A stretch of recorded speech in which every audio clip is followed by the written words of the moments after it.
So looking at applications of quadratic models, just some situations where we have word problems involved in this. First, I want you guys to do this one. It's something we have talked about a lot, but we are going to use this today. So before I walk through it, everybody take a minute and answer this question for me. How do we know if it has a maximum or a minimum? Right. So positive x squared, so we know that means it opens up. So it has a minimum. Looks like everybody got that part. What is the value? Okay, we should get this, but several of us are doing the wrong thing here. If you think about the graph, this is the minimum point. What's that called? The vertex. So if I ask you to find the minimum, what am I asking you to find? The vertex. How do we find a vertex? A few of you were trying to factor it instead. So b is negative 2, so the opposite of negative 2 is positive 2 over 2 times 3. So that is 1/3, but that's the x value. The actual maximum or minimum is the y, so we have to plug that in.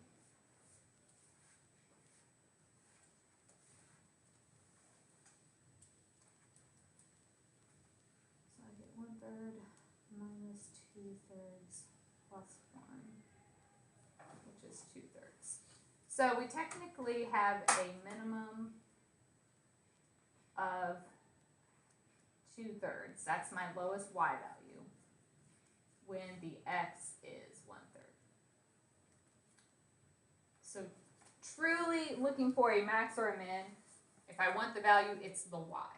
That's the highest or lowest we reach. So we have a lowest point of 2/3, and that happens when the x is 1/3. Most of the problems that we are going to look at involving quadratics are going to ask us to find a maximum or a minimum. If we're finding a maximum or minimum, all we are doing is finding a vertex, which we have done quite a few times up till now.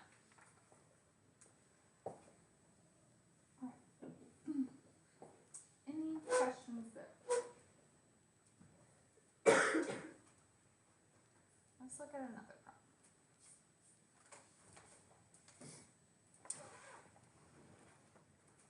Find two consecutive integers whose product is 56.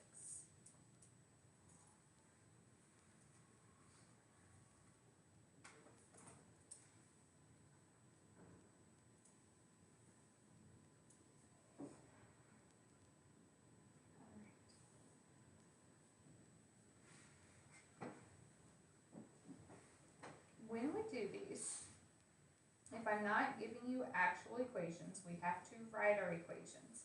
So we have to have variables. Just like the word problems we did earlier in the semester, if you are going to have variables, you need to tell me what they represent. So in this problem, the thing I'm trying to find is just the two numbers. So we have to identify those in terms of variables. So if I say x is the first number, I would rather not say the second number is y because I don't really want to have more than one variable. What would the second number be? It's an integer. What else do I know about these integers? What do I say about them? What else? Consecutive. What does consecutive mean? One after the other. So if x is the first one, if 5 were the first number, what would the second one be? 6. How do you get the next number then? What if I said they were consecutive even numbers? It would be plus 2. Because it would be like 2, 4, 6, you're adding 2 to get to the next number. Okay, so my two numbers are x and x plus 1. We need to write that out. You get a point for identifying those variables. Then we're talking about their product. What does product mean? What a multiplication. So I have to multiply the two. So I'm taking x times x plus 1 is means equals 56. Now this is an equation we can solve. So if we distribute, we get x squared plus x equals 56.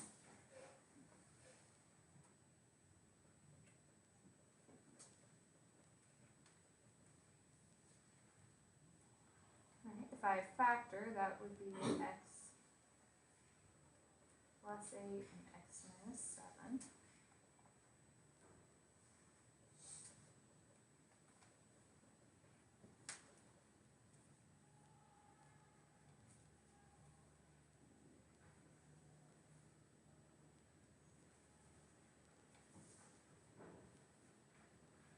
Alright. So what are my numbers?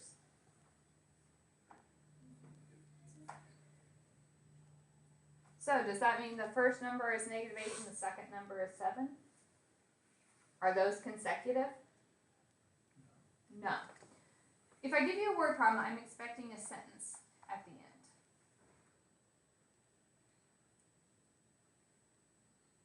So the numbers are, if the first one is negative 8, the second one is x plus 1. What's negative 8 plus 1? Negative 7. Or, if the first one is 7, what's the next one? 8. So there's two possibilities. I could have negative 7 and negative 8, or positive 7 and positive 8.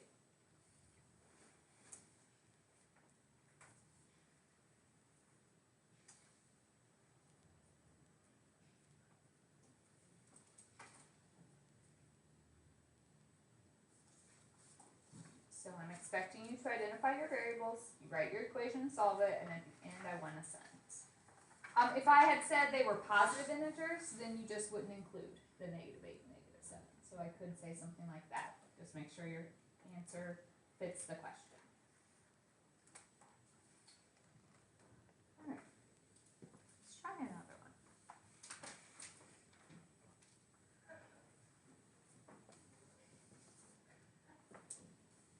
Suppose x represents one of two positive numbers whose sum is 33. So x is one number, and I know that their sum is 33. Represent the other number in terms of x.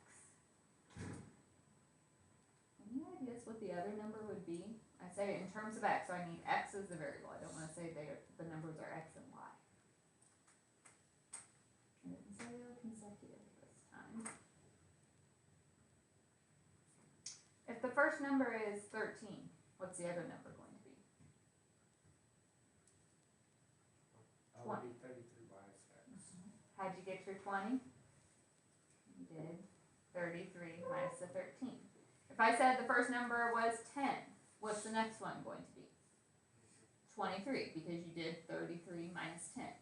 Another way to think about it, I know I have two numbers that add up to 33. Okay, so if they were different variables, x plus y has to equal 33. If you were trying to solve for y, what would you do?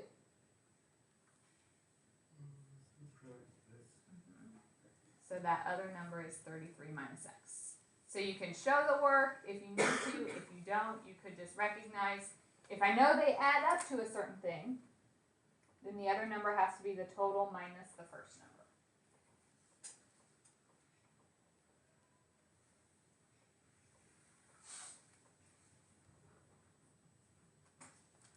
All right. Part B. I want a function that represents the product of the numbers. What does product mean? Multiplication. Function, you can write f of x equals if you want. We're just writing an equation. My first number was x. My second one is 33 minus x.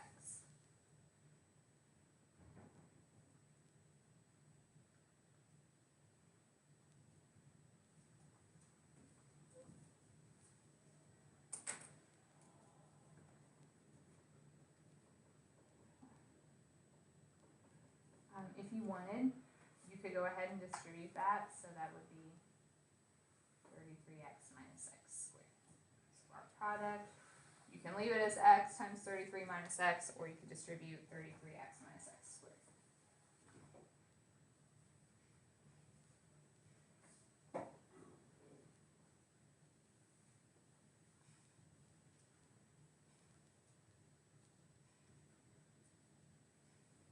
All right. Part C. I should have clarified this question. I want the numbers that create the maximum possible product. So what are the numbers that would give us the maximum product?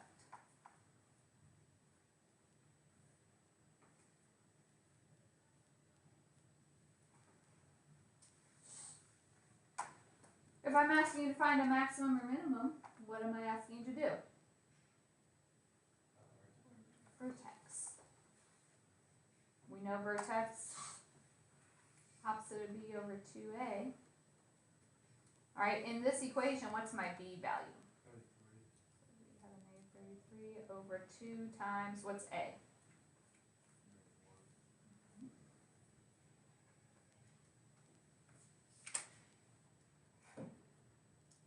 Let's go ahead and divide.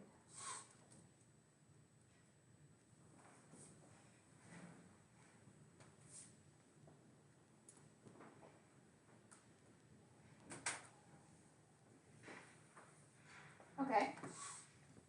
So I asked you a couple questions. If the first number is 16.5, what's the other number? How do we find it?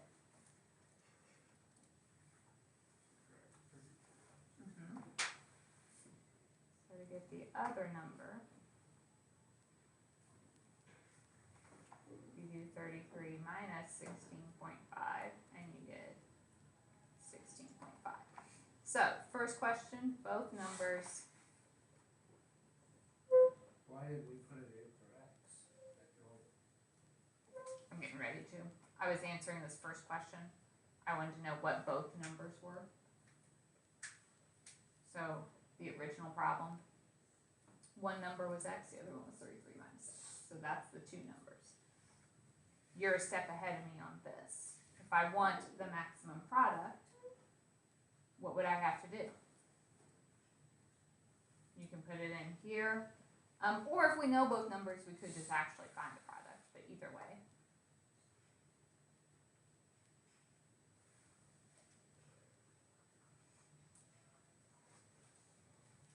And if we do that, what do we get?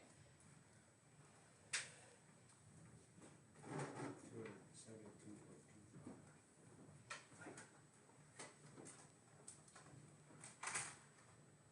So that means both numbers are 16 and a half. The maximum product is 272.25.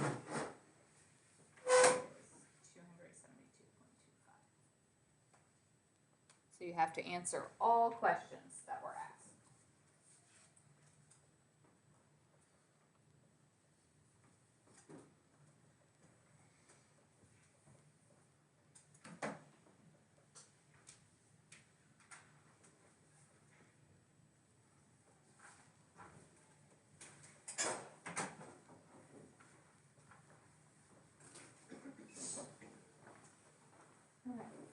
So that one involved a little more thought. What questions do you guys have?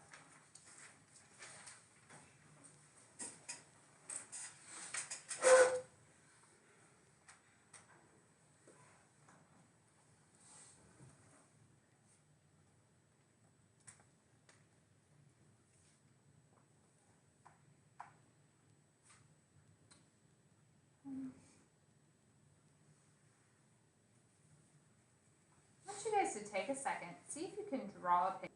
We have a piece of property shaped as a right triangle. So if I already know it's a triangle, there's no point in trying to like write a X is this and try to write it out in words. We can just draw a picture. We know we have a right triangle. This counts as defining my variables.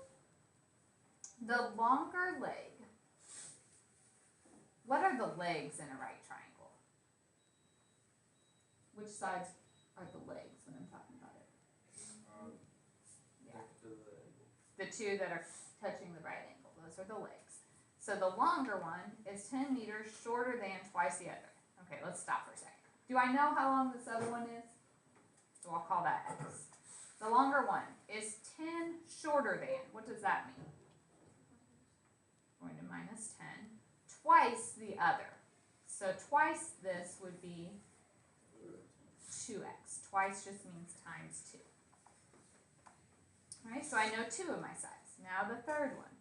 The hypotenuse, that's the one across from the right angle, it's the longest one, is 20 meters longer than the longer leg. So which of these is longer? 2x minus 10 or x? If I'm 20 longer than that, it's adding 20. So this just turns into 2x plus 10. So my sides are x, 2x minus 10, and 2x plus 10.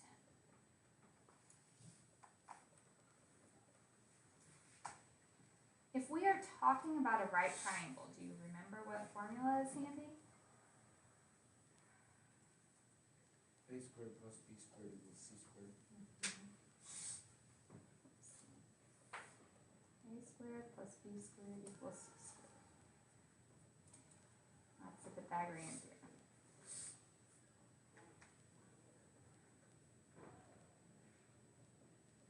Works in any right triangle. A and B are the legs, C is the hypotenuse, the longest side. So, if I plug in my legs, A, I'm just going to say that's my x squared. B, so my other leg is 2x minus 10 squared.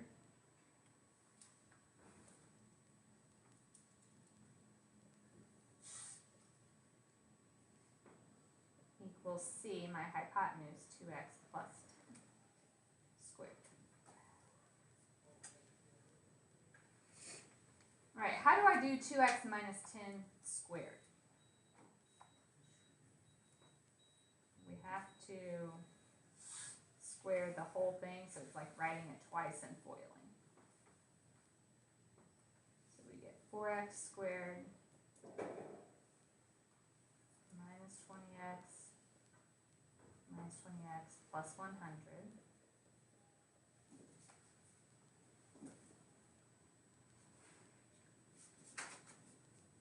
equals 2x plus 10 squared, so think about that twice and foiling. So 4x squared plus 20x plus 20x plus 100.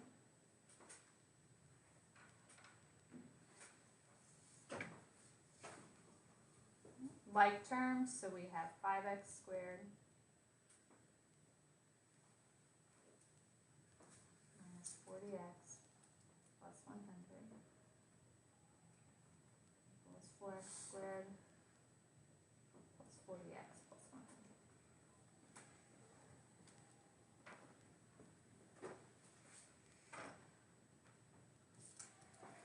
What do we always want to set our quadratics equal to? 0. So if we subtract over the 4x squared,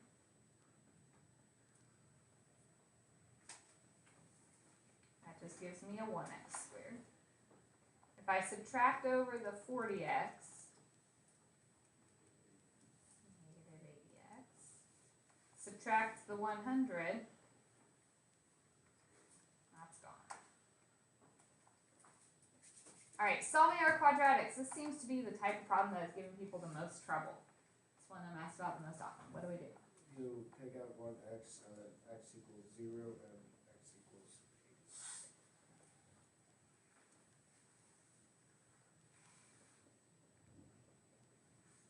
8. Alright. We have to write a sentence to answer our question. Can you buy a piece of property that has a side length of 0? No, that would not make sense. We can't have 0, we couldn't have a name. So while 0 is the solution to this quadratic, it doesn't make sense in this problem. The question was to find the lengths of the legs. So then we put 80 in brackets and So the first leg is X, so that's 80. If I put 80 in here, 2 times 80 is 160, minus 10 is 150. And I only asked for the legs, not the hypotenuse, so that's all you have to give me in your sentence.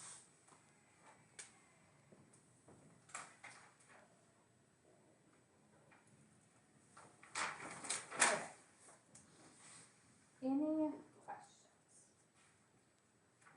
Why don't we have to give why do we only have to give the two side lengths? Because the question just said give the lengths of the legs, which are the sides touching the right angle.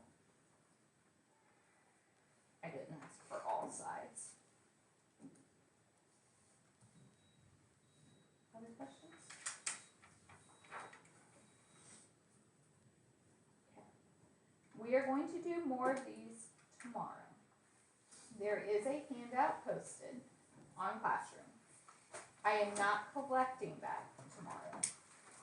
So we will be doing some more examples and then having a little more time to work on it. It's not super long, but I want to make sure we understand these.